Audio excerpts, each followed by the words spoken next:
Mga kababayan, napanood ko ang video ni Inday Sara and I want to tell everyone that I'm with her all the way.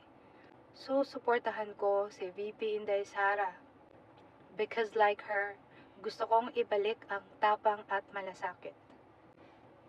Sa maiksing speech ni VP Inday Sara, isang bagay ang tumago sa puso ko and that's when she said, may mga Pilipinong namamatay dahil sa poor medical service sa ating bansa. Ako mismo, meron akong kakilala na nawala ng buhay dahil sa kakulangan ng pasilidad sa ating mga ospital. Dapat, hindi lang ang mga mayayaman ang pwedeng mabuhay, habang yung mga mahihirap na mga Pilipino, hindi man lang mabigyan ng maayos na serbisyo. Laging nagiging biktima ng kulang-kulang na serbisyo sa ating mga ospital.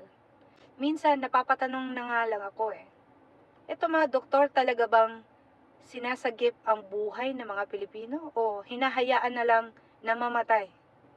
Kasi alam nila na hindi kaya ng mga Pilipinong magbayad ng mga serbisyo nila.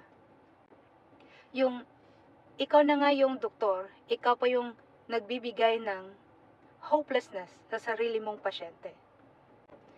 Siyempre, kung ikaw ang pasyente at sasabihan ka ng doktor na mamamatay ka na, would you still fight for your life?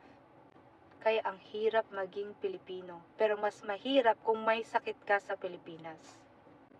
Kaya, Inday Sara, sana, kahit wala pang eleksyon, ay magiging presidente ka na.